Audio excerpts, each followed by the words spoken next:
हमेशा की तरह इस बार फिर धुंध गहरी होने लगी और चारों तरफ सन्नाटा छा गया। मनोहर अच्छी तरह जानता था कि आगे क्या होने वाला है, पर फिर भी न जाने किस डर के कारण उसके दिल की धड़कन तेज होने लगी।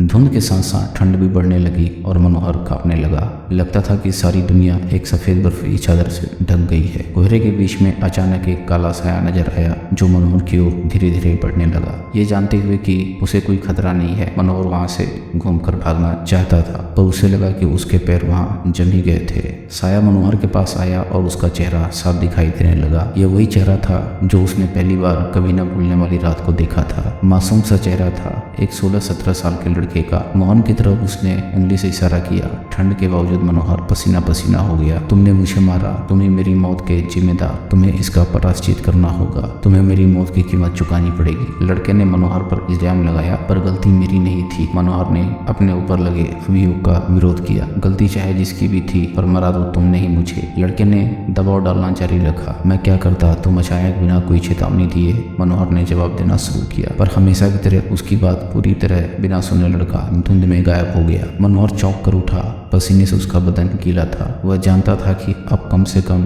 1.5-2 घंटे तक वह सो नहीं पाएगा। यही सपना उसे हफ्ते में 2 या 3 बार आता था। उस हादसे के बाद से मनोहर ने सोचा कि वह उस रात को कभी भूल नहीं सकेगा। धीरे धीरे वह गहरी सोच में डूबता गया। हॉल खचाखच भरा था। पार्टी खूब जोर शोर से चल रही थी। लोग विदेशी संगीत पर डांस कर रहे थे, पर बातचीत के शोर के कारण ठीक से कुछ सुनाई नहीं पड़ रहा था। जितने लोग मौजूद थे, चाहे मर्द हो या औरत, तकरीबन सबने हाथ में गिलास पकड़ रखा था। शराब पानी की तरह बह रही थी। एक कोने में खड़ा मनोहर बिना कोई खास रुचि के तमाशा देख रहा था। मनोहर का दोस्त अशोक उसके पास आया और उसने एक गिलास पकड़ाने की कोशिश की। तुझे अकेले खड़े बोर होते हुए देखकर मुझे बहुत दुख होता है, उसने कहा। ये ले विस्की पी, शायद ये तुझे किसी लड़की से बात करने की हिम्मत दे। मनोहर ने सिर हिलाया। तुम जानते हो कि मैं शराब बहुत कम पीता हूँ, और पार्टी के बाद जब कार खुद चलाकर घर जाना होता है, जैसा कि आज, तब तो मैं शराब की तरफ देखता भी नहीं हूँ। छोड़ यार। अशोक ने फिर गिलास मनोहर की ओर बढ़ाया। एक पैक से क्या होता है, मैं तो हर पार्टी में 5-6 पैक पीकर ही कार चलाकर सही सलामत घर पहुंचता हूँ। मनोहर मना करता गया,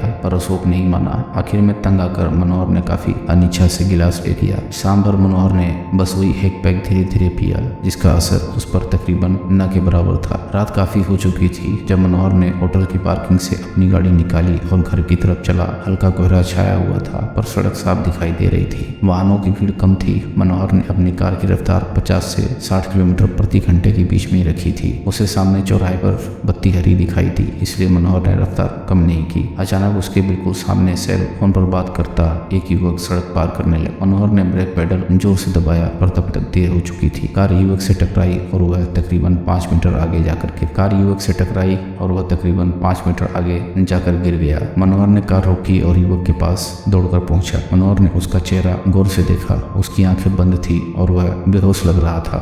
मनोहर ने उसे उठाकर कार में रखा और नजदीक वाले अस्पताल की ओर चला, पर तब उसे ख्याल आया कि अगर वह स्वीकार कर ले और पुलिस को उसकी सांस में शराब मिले तो उसे जेल जाना पड़े। यह सोचते हुए मनोहर ने अस्पताल के इमरजेंसी वार्ड से कुछ दूरी पर कार रोकी और युवक को उठाकर अंदर ले गया। वहाँ एक वार्ड बॉय को सौंप कर बोला, एक्सीडेंट हुआ है, मैं इसकी माँ को लेने जा रहा हूँ, और वहाँ से भाग गया। 2 दिन के बाद अखबार के अंदर एक कोने में उसने पढ़ा कि उस रात किसी अज्ञात व्यक्ति ने एक अधमरे युवक का शव अस्पताल में छोड़ गया था और फिर वहाँ से लापता हो गया। उसी रात से मनोहर को धुंध वाला सपना आने लगा। मनोहर अपनी विधवा माँ के साथ रहता था। इन सपनों के कारण उसकी रोजमर्रा की जिंदगी में थोड़ा बहुत बदलाव जो आया। वह उसकी माँ की नजरों से छिप तो नहीं सकता था, पर जब भी वह इस मामले में कोई सवाल करती तो मनोहर बात टाल जाता। मनोहर 28 साल का हो चुका था, अच्छी नौकरी कर रहा था। उसकी माँ चाहती थी कि वह जल्दी से जल्दी मनोहर की शादी कर दे, ताकि दिन भर बात करने के लिए उन्हें एक बहू मिल जाए और साल के अंदर वंश चलाने के लिए एक पोता। मनोहर भी शादी करने की सोच रहा था, पर हादसे के बाद से उसका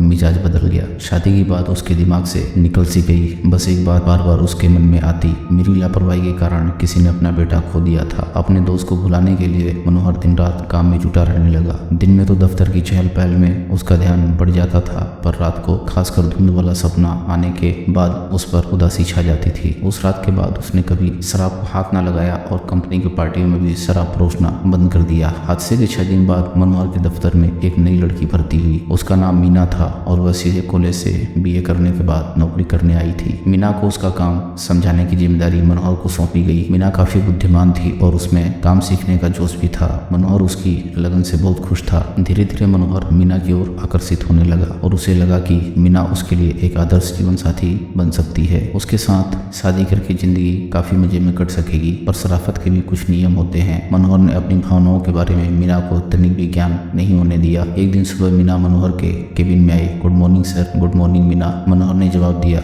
जन्मदिन मुबारक हो सर। Happy birthday. धन्यवाद। मनोहर बोला, पर मैं हैरान हूँ, आज तक तो इस दफ्तर में किसी ने मुझे जन्मदिन की बधाई नहीं दी। तुम्हें कैसे पता चला कि आज मेरा बर्थडे है? मीना पहले थोड़ा शर्माई और फिर उसने जवाब दिया, आपको याद होगा कि पिछले हफ्ते आपने मुझे अपना ड्राइविंग लाइसेंस दिया था। उसकी फोटोकॉपी बनवाने के लिए मैंने उसी में देख लिया था कि आपका जन्मदिन कब है। उसकी बात सुनकर मनोहर को बहुत अच्छा लगा। वो सोचने लगा कि शायद मीना उसे पसंद करने लगी है। उसी दिन दोपहर को बारिश हुई और फिर लगातार काफी तेज होती रही। मनोहर जानता था कि मीना लोकल बस से घर जाती थी। उसने मीना को बुलाया और पूछा, तुम्हारे पास छतरी है? नहीं सर, मीना ने जवाब दिया। बिल्कुल भीग जाओगी। कोई बात नहीं सर, मैं बारिश में कई दफे भीगी हूँ, पर तुम बीमार पड़ सकती हो। मनोहर के स्वर में चिंता भरी हुई थी। तुम रहती कहाँ हो? बापू नगर में सर। मीना ने बताया, वह मेरे घर जाने के रास्ते से कोई खास दूर पर नहीं है। आज मैं तुम्हें कार से तुम्हारे घर छोड़ूंगा। नहीं सर, इसकी जरूरत नहीं है। मीना ने मनोहर की बात का विरोध किया। आपको खामखा दिक्कत होगी, मैं खुद चली जाऊंगी रोज की तरह। पर मनोहर ने मीना की एक न सुनी और उसे अपनी कार से घर पहुंचाया। अगले दिन मीना ने मनोहर से कहा, सर मैंने आपके बारे में अपने माता पिता को बताया। वे बहुत खुश थे कि आप जैसे बड़े अफसर ने मुझ पर एहसान किया और मुझे भीगने से बचाया। वे आपसे मिलना चाहते हैं। हमारे यहाँ किसी दिन चाय पीने आइए। जरूर आऊंगा, मनोहर ने जवाब दिया। मन ही मन उसने सोचा कि यह अच्छा मौका है यह तय करने के लिए कि मीना से मेरी शादी करने की संभावना कितनी है। कुछ दिन बाद मनोहर को मीना के साथ चाय पीने का मौका मिला। उनके दफ्तर में ऐलान हुआ कि अगले दिन शाम को शहर में बड़े जुलूस के कारण सड़कें बंद कर दी जाएंगी, इसलिए दफ्तर में 2 घंटे पहले छुट्टी होगी। मनोहर ने मौके का फायदा उठाकर मीना को सूचित कर दिया कि अगले दिन वह मीना के साथ के घर आएगा। अगली शाम 4 बजे जब छुट्टी मिली तो मनोहर मीना को लेकर उसके घर की ओर चला। रास्ते में उसने मीना के बारे में उससे जानकारी हासिल करने की कोशिश की। तुम्हें किस तरह की फिल्में पसंद आती हैं? उसने पूछा। जो टीवी पे आ जाए वही देखती हूँ सर, मीना ने जवाब दिया। सिनेमा हॉल में जाने का मौका सिर्फ वीकेंड पर मिलता है और जब भीड़ के कारण टिकट नहीं मिलता। तुम्हारे कितने भाई हैं? मनोहर ने आगे बढ़कर सवाल किया। मेरा एक भाई था, पर पिछले साल एक हादसे में उसका देहांत हो गया। यह कहते मीना की आवाज कुछ टूट सी गई। मनोहर को लगा कि जैसे उसने कोई पुराना घाव कुरेद दिया है। मीना का घर एक मिडिल क्लास 2 बेडरूम का अपार्टमेंट था। उसके माता पिता बड़े प्यार से मनोहर से मिले। मीना के पिता ने तकरीबन 35 साल नौकरी करने के बाद भारतीय रेलवे से अवकाश प्राप्त किया था। बैठक में बैठकर वे और मनोहर आने वाले चुनाव के बारे में बातें करने लगे। मीना और उसकी माँ अंदर जाकर चाय का बंदोबस्त करने लगी। बात करते करते मनोहर की नजर इधर उधर घूम रही थी। अचानक उसे बड़े जोर से झटका लगा और वह हैरान रह गया। सामने दीवार पर एक बड़ी सी तस्वीर लगी हुई थी जिस पर पुष्पमाला पड़ी हुई थी और तस्वीर उसी नौजवान की थी जो मनोहर की कार के नीचे आ गया था। मनोहर अपनी आंखों पर विश्वास खो बैठा।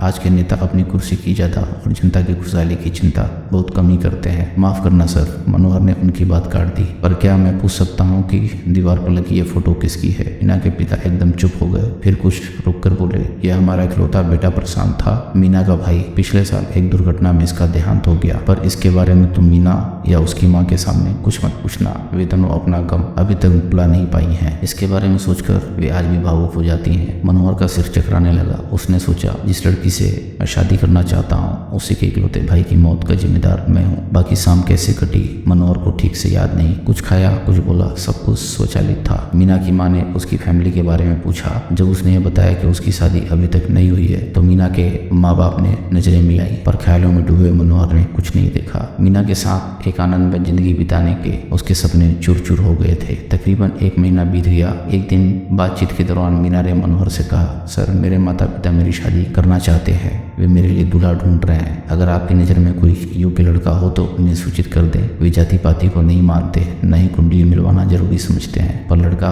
कामकाजी होना चाहिए। और ये भी ख्याल रखें कि हम कोई खास दहेज नहीं दे सकेंगे। मैं देखता हूँ, अगर कोई मिल गया तो अवश्य उन्हें बता दूंगा। मनोहर ने जवाब दिया, पर मन ही मन वह अपने आप को कोसने लगा। वह जानता था कि वह मीना के लिए लड़का कभी नहीं ढूंढेगा। कुछ दिन बाद मीना ने अपनी शादी की बात फिर छेड़ी। उसने कहा, मेरी शादी के दौरान मुझे बस एक ही कम रहेगा। वह क्या? मनोहर ने ने पूछा वो ये कि मेरा भाई प्रशांत मुझे दुल्हन के रूप में देखने के लिए वहाँ नहीं होगा। वह हमेशा कहता था कि मेरी शादी में वो खूब नाचेगा। मीना की आवाज में निराशा थी। यह तो उचित है, मनोहर ने माना। काश वह उस दिन दोपहर के खाने के तुरंत बाद अपने दोस्तों के साथ स्विमिंग पूल नहीं गया होता। क्या मतलब? मनोहर ने पूछा। आपको पता नहीं कि प्रशांत की मौत कैसे हुई? मीना ने पूछा और बात को आगे बढ़ाते हुए बोली। वो लंच के फौरन बाद तैरने गया। पूल में अचानक उसके पेट में मरोड़ उठने लगी और वह डूब कर मर गया। उसके दोस्तों ने और वहाँ मौजूद लाइफगार्ड ने उसे बचाने की बहुत कोशिश की, पर शायद उसकी मौत का वक्त आ चुका था। एक हफ्ते पहले ही वह सेल फोन पर बात करने में व्यस्त हालत में एक कार के रास्ते में आ गया था, पर लगता है कार कोई शरीफ आदमी चला रहा था, क्योंकि उसकी गलती नहीं होने पर भी उसने प्रशांत को अस्पताल पहुंचाया और फिर गायब हो गया। उस हादसे में तो वह बच गया, लेकिन मनोहर को लगा कि जैसे एक पहाड़ उसके सिर से उठ गया हो। मन ही मन उसने अपने आप से वादा किया कि अगले ही दिन वह मीना के घर जाकर उसके माँ बाप से मिलकर मीना का हाथ मांगेगा, और उसको यकीन था कि उस दिन के बाद वो डरावना सपना उसे फिर कभी नहीं आएगा। दोस्तों, अगर आपको कहानी पसंद आ रही है तो वीडियो को लाइक करें और चैनल को सब्सक्राइब करें। हम ऐसी मजेदार कहानियाँ आपके लिए लाते रहेंगे।